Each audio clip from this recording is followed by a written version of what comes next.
నమస్కారం వార్తలకు స్వాగతం. ముందుగా ముఖ్యాంశాలు. మాజీ మంత్రి BRS leader Niranjan Reddy press meet, ఇరు పార్టీలపై fire. Mandakrishna Madiga press meet, పలు అంశాలపై వివరణ. మందకృష్ణ మాదిగ ప్రెస్ మీట్ నిర్వహించారు. ఈ సందర్భంగా పలు అంశాలపై ఆయన వివరణ ఇచ్చారు. ఎస్సీ ఎస్టీ బీసీ ప్రయోజనాలను దెబ్బతీసినట్టు కాదా? కాబట్టి రేవంత్ రెడ్డి గారు సర్కారు ఎస్సీ ఎస్టీ బీసీలను నమ్మించడానికి ఎన్నికల ముందు డిక్లరేషన్ చేయించిండ్రు, మా వర్గాలతో చేయించిండ్రు, మా వర్గాలను నమ్మించిండ్రు, ఓట్లు వేయించుకున్నారు, అధికారం అగ్రకులాలకు వచ్చిండ్రు, అనగాన వర్గాల అవకాశాలన్నీ అగ్రకులాలకు దోచిపెట్టడానికి ప్రయత్నం చేస్తుండ్రు. అందులో భాగమే ఇప్పటి వరకు 1 గంట సమయంలో ప్రభుత్వ అధికారులతో చర్చించి నిర్ణయం తీసుకోవాల్సిన జీవో తీయాల్సిన ఎస్సీఎస్టీ తీయలేదు. 50% తమిళనాడు ప్రభుత్వం అమలు చేసినప్పుడు దాని ఆధారంగా ఇక్కడ కూడా 50% మినిమం ముందు అమలు చేయవచ్చు బీసీలది, దాన్ని అమలు చేస్తలేరు. దీనికి కుంటి సాకులు కులగణన నిర్వహించిన తర్వాతనే చేస్తామని చెప్పి మరి 6 నెలల్లో ఎవరు ఆపినరు? 6 నెలలలోపు డిక్లరేషన్ ప్రారంభంగా 6 నెలలలోపు రిజర్వేషన్లు ఇవ్వాలి కదా, ఎవరు ఆపినరు? ఎవరు ఆపలేదు. అంటే ఉద్దేశం లేదు. ఈ వర్గాల అభివృద్ధికి కట్టుబడి ఉండాలి, ఈ వర్గాల ప్రయోజనాలకు పెద్దపీట వేయాలనే ఉద్దేశం లేదు. ఎంత లేదంటే ముస్లిం డిక్లరేషన్ చేయడానికి ఖుర్షీద్ అహ్మద్ వచ్చిండు, కానీ ముస్లింలందరూ 80% పైగా కాంగ్రెస్ ఓట్లేసిండు కానీ అసెంబ్లీ ఎప్పుడు సరే ఇప్పుడు కూడా వేసిండ్రేమో. మరి ముస్లింను తీసుకొచ్చి డిక్లరేషన్ చేసిన మీరు రేవంత్ రెడ్డి గవర్నమెంట్లో అసలు ముస్లిం మంత్రి ఎందుకు లేడు? రేవంత్ రెడ్డి క్యాబినెట్లో ముస్లిం మంత్రి ఎందుకు లేడు? ఇప్పుడు చెప్పండి. ఎస్సీ ఎస్టీలు నమ్మించడానికి ఎస్సీ ఎస్టీ లీడర్ని తీసుకొస్తారు, బీసీలు నమ్మించడానికి బయట రాష్ట్రం నుంచి బీసీ లీడర్ని ఎంఆర్పీఎస్ తీసుకుంటుందని ఎస్సీ ఎస్టీ బీసీ మేధావులందరూ ఈ విషయంలో మరో ఉద్యమానికి మన విద్యార్థులను, నిరుద్యోగులను, ప్రజల్ని సిద్ధం చేయడానికి మేధావులందరూ ముందుకు రావాలని చెప్పి నేను విజ్ఞప్తి చేస్తున్నాను. ధన్యవాదాలు.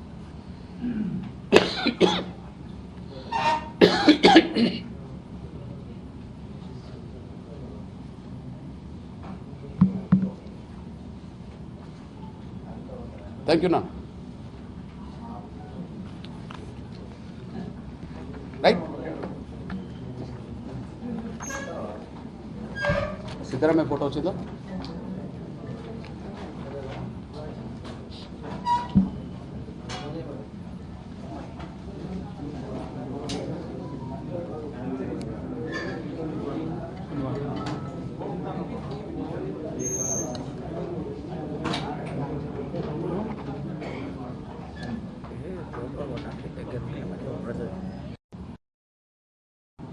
80% దాటారు జనాభా పరంగా.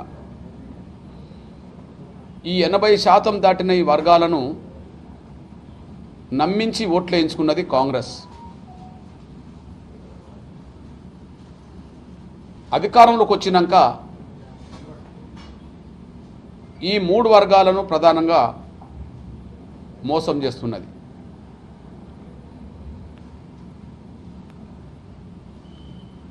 ఈ ఎస్సీ ఎస్టీ బీసీలను మోసం చేస్తున్న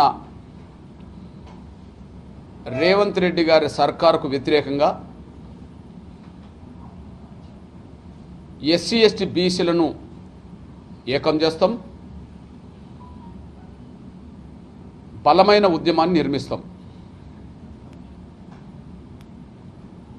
ప్రధానంగా ఏ విషయంలో నమ్మించింది, ఏ విధంగా నమ్మించింది, ఏ విధంగా రేవంత్ రెడ్డి గారి సర్కారు మోసం చేస్తుందో రిజర్వేషన్ల పెంపుదలే సాక్ష్యం. ఎస్సీ ఎస్టీలను నమ్మించడానికి ఎస్సీ ఎస్టీ డిక్లరేషన్ చేసింది. ఆ డిక్లరేషన్తో ఎస్సీ ఎస్టీ ప్రజలని నమ్మించే ప్రయత్నం చేయడానికి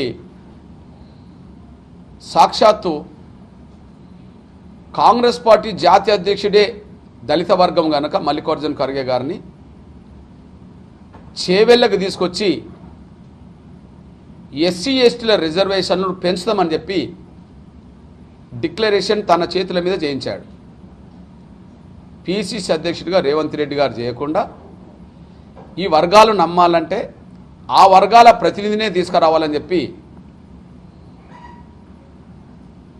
కాంగ్రెస్ పార్టీ జాతీయ అధ్యక్షుడు ఉండబడే పెద్దలు మల్లికార్జున ఖర్గే గారి చేతుల మీద చేవెళ్లలో ఎస్సీ ఎస్టీ డిక్లరేషన్ చేశారు. అందులో ప్రధానంగా ఉన్నది ఎస్సీల రిజర్వేషన్లను 15 నుంచి 18% పెంచుతామని, ఎస్టీ రిజర్వేషన్లను ఇప్పుడు అమలు జరుగుతున్న 10 నుంచి 12% పెంచుతామని అందులో పేర్కొనడం జరిగింది. అంటే ఎస్సీ ఎస్టీల రిజర్వేషన్ను పెంచబోతున్నామని నమ్మించడానికి ఎవరిని తీసుకొచ్చిందంటే ఎస్సీ ఎస్టీ వర్గాల నుంచి ఎదిగిన కాంగ్రెస్ పార్టీ నాయకుడినే తీసుకొచ్చింది, మల్లికార్జున ఖర్గే గారిని. అదే సమయంలో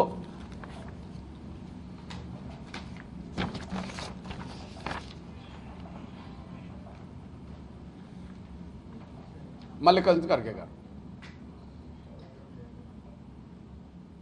రెండోది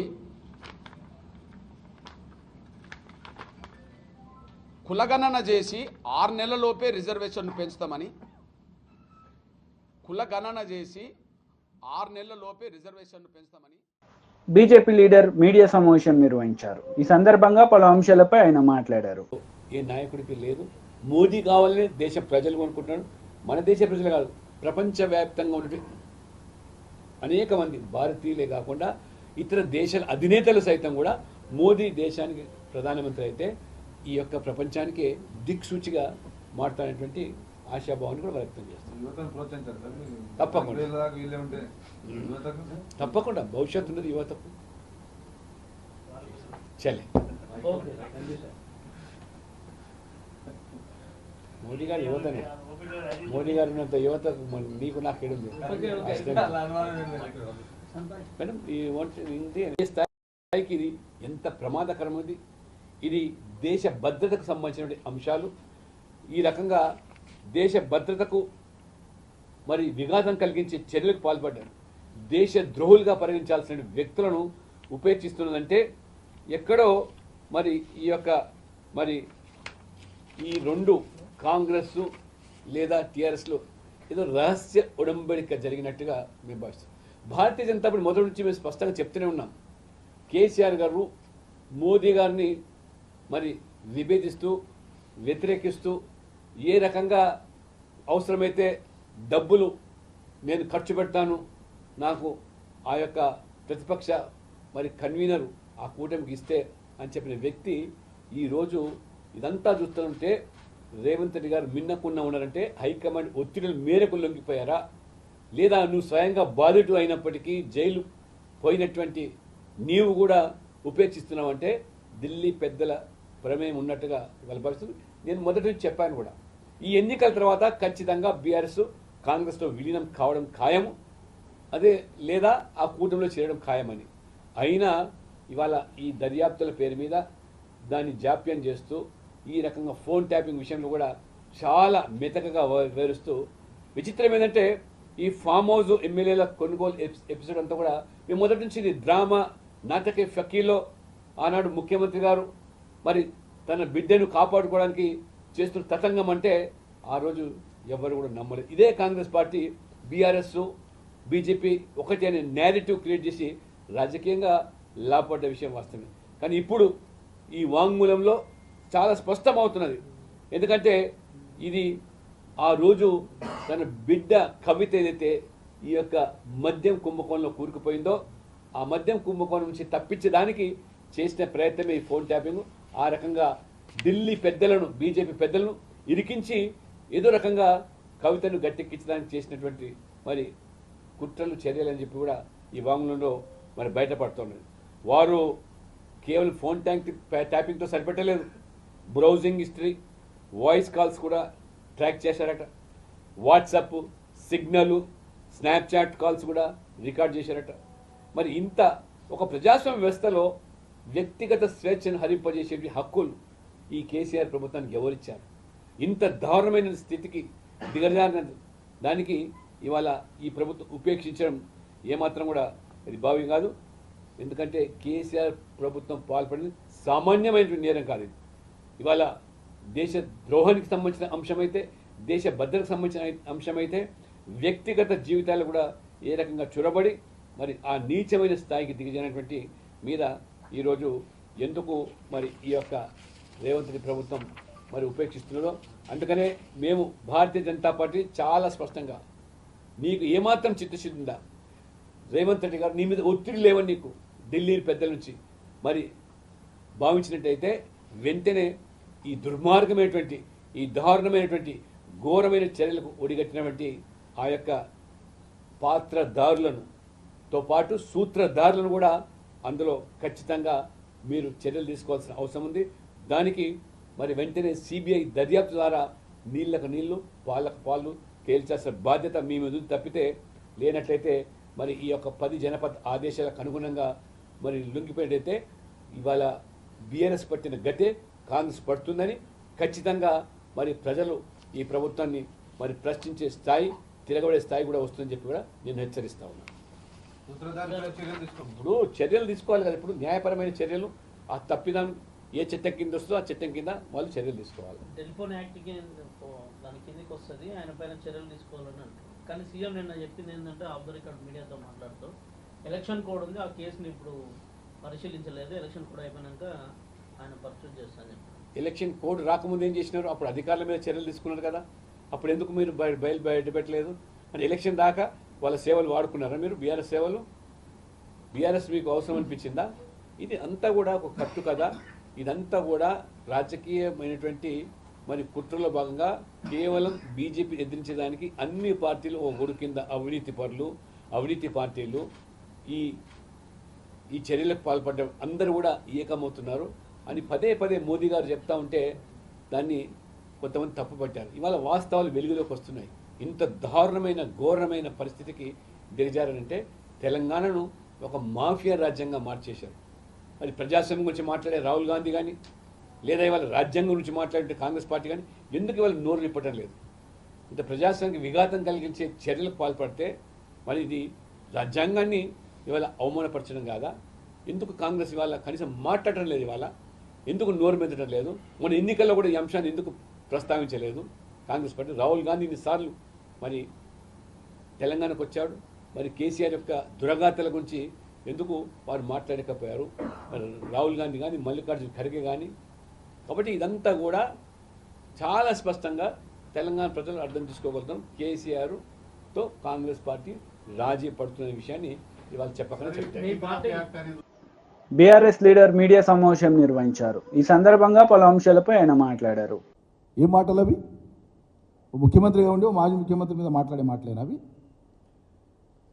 ఏం దోస్తే అది మాట్లాడమే ముఖ్యమంత్రి దక్షతన?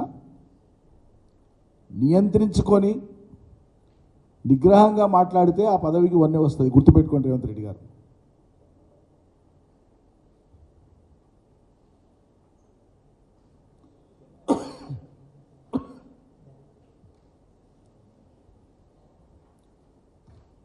అందువల్ల ఇప్పటికైనా మీరు ఇచ్చిన మాటలకు కట్టుబడి వాటిని అమలు చేసే దాని మీద దృష్టి పెట్టండి. నిజంగానే ప్రభుత్వం దగ్గర కానీ ఏదైనా నిర్దిష్టమైన సమాచారం ఉంటే చట్టబద్ధ సంస్థల ద్వారా మీరు చేసే పని చేసుకోండి. దానికి డైలీ వారి ప్రచారం అవసరం లేదు, అడ్వర్టైజ్మెంట్ అవసరం లేదు. ఇంకా చూడబోతానంటే వీళ్ళు పేపర్ యాడ్స్, టీవీ యాడ్స్ ఇచ్చి కూడా ప్రచారం చేయించేటట్లున్నారు ఈ ఆరోపణల మీద. వాళ్ళు ఓవర్ ఎంతూజియాజం అట్లా కనిపిస్తుంది. ఎగ్జైట్ అయి ఉన్నారంతా. ఇది మంచిది కాదు, శ్రేయస్కరం కాదు, ప్రభుత్వాన్ని నడిపే తీరు ఇది కాదు. దయచేసి restrain your self, refrain from doing such things. Thank you.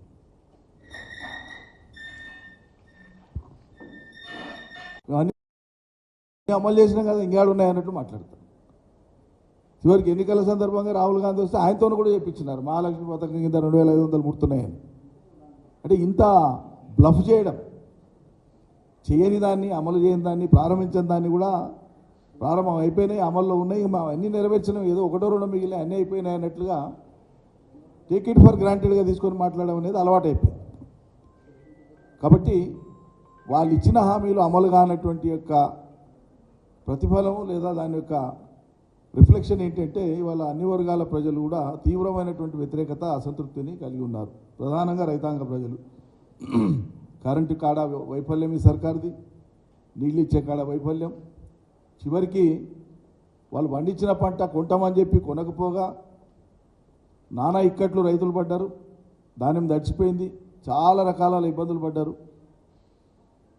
Bonus ఇస్తామని ఎగ్గొట్టిండ్రు, బోనస్ మీద తలా తోకలేని మాటలు, ముందుతోన సన్నోడ్లకే ఇస్తామని, తర్వాత మిగతావి కూడా పరిశీలిస్తున్నామని, విధి విధానాలు రూపొందిస్తున్నామని. 2 సీజన్లు అయిపోయాయి, వానకాలం యాసంగి సీజన్లు అయిపోయాయి. మీ బోనస్ అనేటువంటిది ఇక ఆ బోనస్ను కూడా నమ్ముతాడా? మీ బోనస్ అనేది ఒక బోగస్. కాంగ్రెస్ ఇచ్చినటువంటి రైతులకు బోనస్ అనేటువంటి ఆ మాట అయితే ఉందో అదొక బ్లఫ్, అదొక బోగస్ మాట. మీరు ఇంకో అదనపు బోనస్ ఏమి ఇచ్చినట్టేనంటే రైతుల మీద లాఠీచార్జ్ చేస్తున్నారు. సర్కారు వచ్చిన 6 నెలలకే రైతుల యొక్క డిమాండ్ల మీద రైతులు సంఘటితమై ఎక్కడైనా కూర్చొని ఏదైనా ప్రభుత్వాన్ని అడుగుతున్నారంటే వాళ్ళ మీదకి పురమాయిస్తున్నారు పోలీసులు. మరి గతంలో ఎందుకో జరగలేదు, 9.5 ఏళ్ల కాలంలో ఎందుకో రైతులు లైన్లలో నిలబడలే, గతంలో ఎందుకో ఎరువుల కొరత రాలే, గతంలో ఎందుకో నీళ్లు లేక పంటలు ఎండిపోయినాయనే వార్తలు రాలేదు, గతంలో విత్తనాలు లేక రైతులు ఆందోళన చేయలేదు ఎందుకో. మరి కేసీఆర్ దిగిపోగానే ఇవన్నీ స్టార్ట్ అయితే ఇవన్నీ మీ గొప్పతనాలా? మరి మీ పనితీరుకు మీ గొప్పతనాలకు తార్కాణం ఇదంతా ఎట్లా అర్థం చేసుకోవాలి ప్రజలు? కాబట్టి ప్రజానికాన్ని అర్థం చేసుకోమని విజ్ఞప్తి చేస్తున్నాము. ఇక్కడ ఏంటంటే వీళ్ళు చేయడానికి వీళ్ళకు ఒక ప్రణాళిక లేక, మరి పాలనా దక్షత ఉందా లేదా అనేది ప్రజలు బేరీజ్ వేసుకోవాలి. నేను ఆ మాట అనను. నిజంగానే పాలనా దక్షత ఉంటేనంటే దానికి సంబంధించిన అడుగులు అటువైపు లేవు. పాలనా దక్షత కొరబడిందా?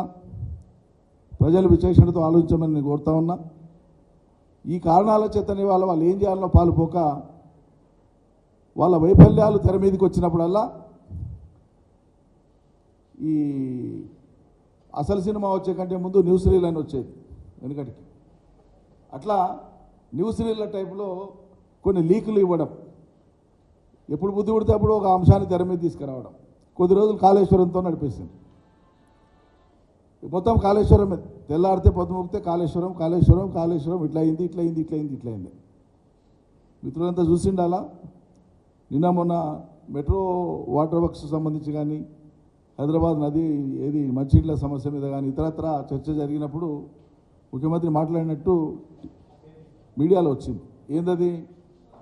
హైదరాబాదు 2 జలాశయాలకు 7 టీఎంసీల నీళ్లను, ఉస్మాన్ సాగర్కు హిమాయత్ సాగర్కు 7 టీఎంసీల నీళ్లను మల్లన్న సాగర్ ద్వారా తీసుకురావాలి, త్వరగా ఈ పనులు కూడా చేపట్టాలి, వెంటనే దానికి సంబంధించిన ప్రతిపాదనలన్నీ రెడీ చేయండి అని అధికారులను పురమాయించినట్లు వార్తలు వచ్చినాయి.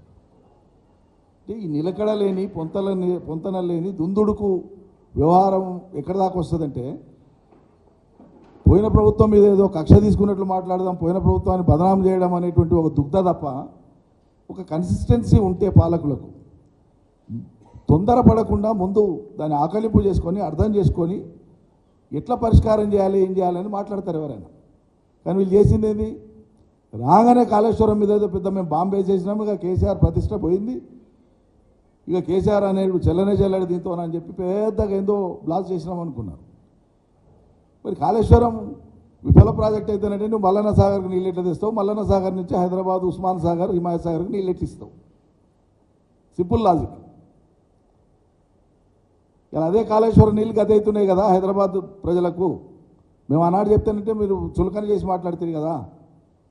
మళ్ళీ ఇలా మీరు మాట్లాడేది ఏంది? కాళేశ్వరం నీళ్ళని మల్లన్న సాగర్ ద్వారా ఉస్మాన్ సాగర్ హిమాయత్ సాగర్కి తీసుకురావాలని నిర్ణయానికి వస్తున్నారు కదా.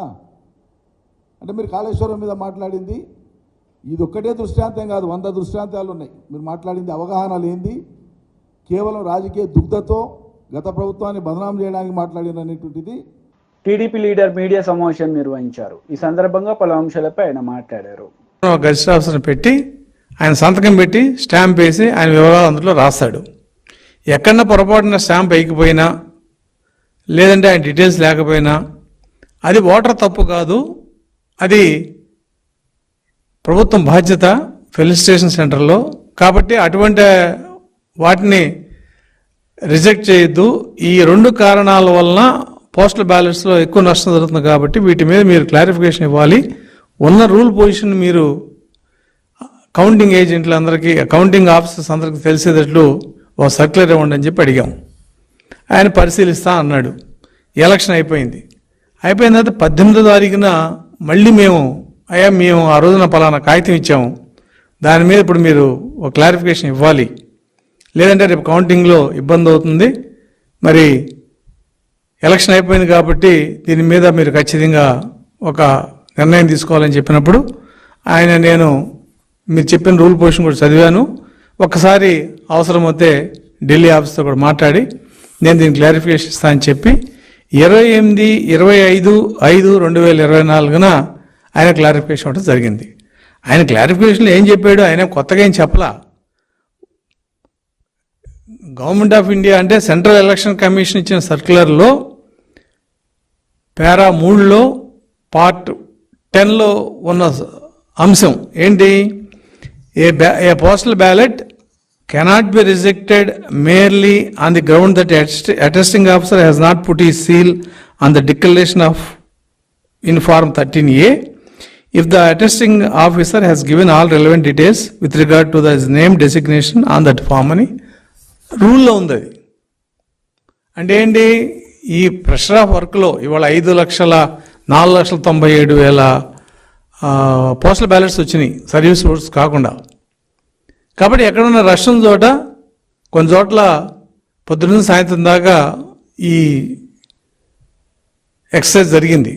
కానీ రష్లో ఎక్కడ చిన్న చిన్న ఇటువంటి పొరపాటు జరుగుతాయి. కాబట్టి మేము కూడా దాన్ని ఏమన్నామంటే లిబరల్గా ఉండాలి, రూల్ పొజిషన్ ఉంది కాబట్టి మీరు ఆ ఆర్ఓలకి చెప్పండి అని చెప్పాము.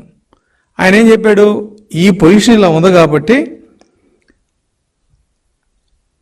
ఆ గెజిటెడ్ ఆఫీసర్ ఎవరైతే స్టాంప్ వేయలేదో ఆయన వివరాలు అందుట్లో ఉంటాయి కాబట్టి ఆ వివరాలని మీరు అన్ని జిల్లాల్లో షేర్ చేసుకోండి. ఎందుకంటే నా ఓటు వేరే జిల్లాలో ఉండి నాకు ఎలక్షన్ డ్యూటీ వేరే జిల్లాలో ఉంటే నేను ఎక్కడ పని చేస్తున్నా అక్కడికి వెళ్ళి ఓటేయాల్సి వచ్చింది.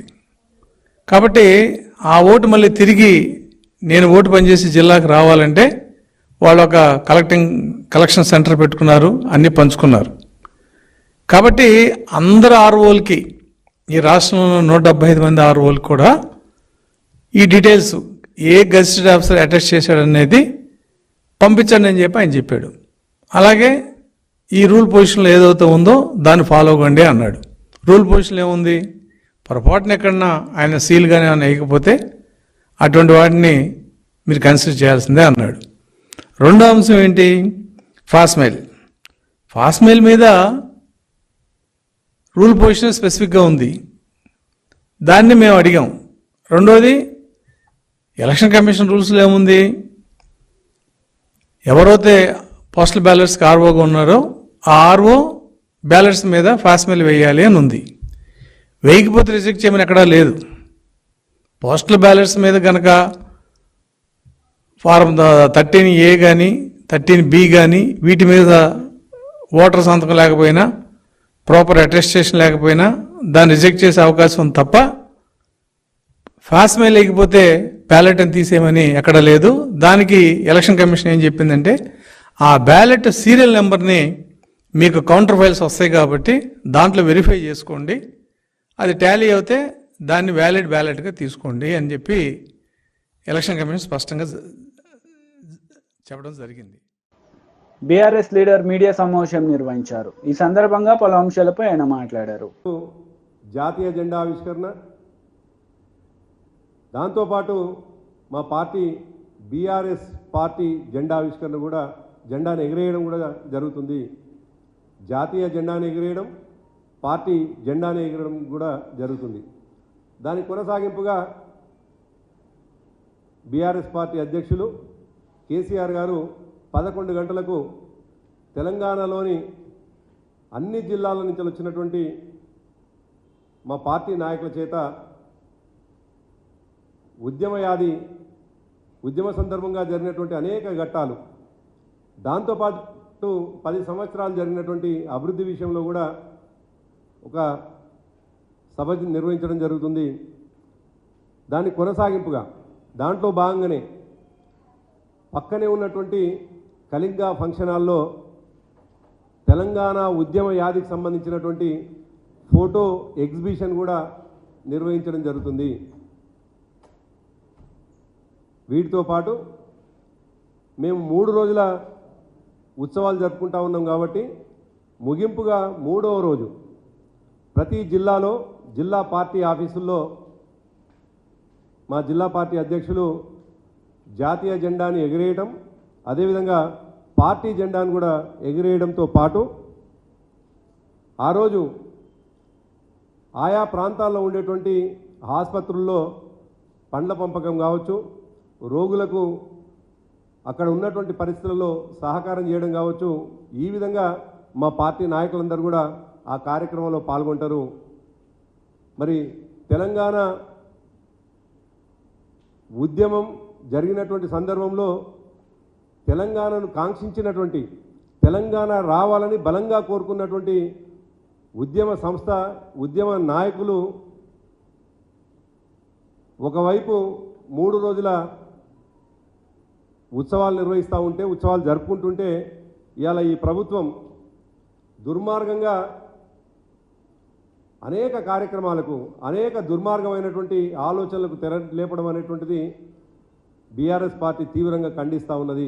ఇప్పటికే వినపడతా ఉంది అక్కడక్కడ. ఇప్పటికే అధికారిక చిహ్నమైనటువంటి తెలంగాణ రాష్ట్ర చిహ్నంలో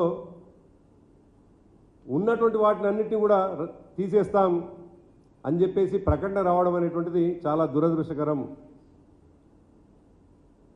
ఒకవేళ ఆనాటి ఇప్పుడు ఉన్నటువంటి ఉద్యమ చిహ్నంలో, మన రాష్ట్ర చిహ్నంలో ఉద్యమానికి సంబంధించిన ఆనవాళ్ళు కావచ్చు, ఉన్నటువంటివి వాళ్లకు రాచరికపు ఆనవాళ్ళు అనిపిస్తే, నిజానికి ఆనాడు జరిగినటువంటి అభివృద్ధికి సంబంధించినటువంటి అన్నిటి మీద కూడా వాళ్ళు ఆనాటి జ్ఞాపకాలని, ఆనాటి అభివృద్ధిని కూడా చెరిపేసేటువంటి ప్రయత్నం చేస్తున్నారా అనే అనుమానం కూడా కలుగుతుంది. ఇవాళ కాకతీయులకు సంబంధించినటువంటి కళా తోరణాన్ని తీసేస్తాం అని చెప్తున్నటువంటి ప్రభుత్వం, మరి కాకతీయులు కట్టినటువంటి గొలుసు కట్టు చెరువులు కూడా తీసేస్తారా? వాటిని కూడా విధ్వంసం చేస్తారా?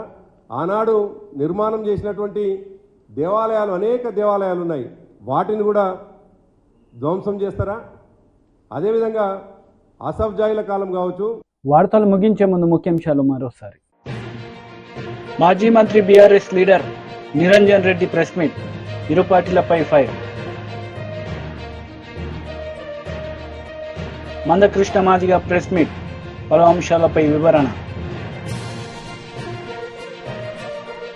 ఈ వార్తలు ఇంతటితో సమాప్తం. తిరిగి ప్రసారమయ్యే వార్తలు మళ్ళీ కలుద్దాం. అంతవరకు సెలవు. నమస్తే.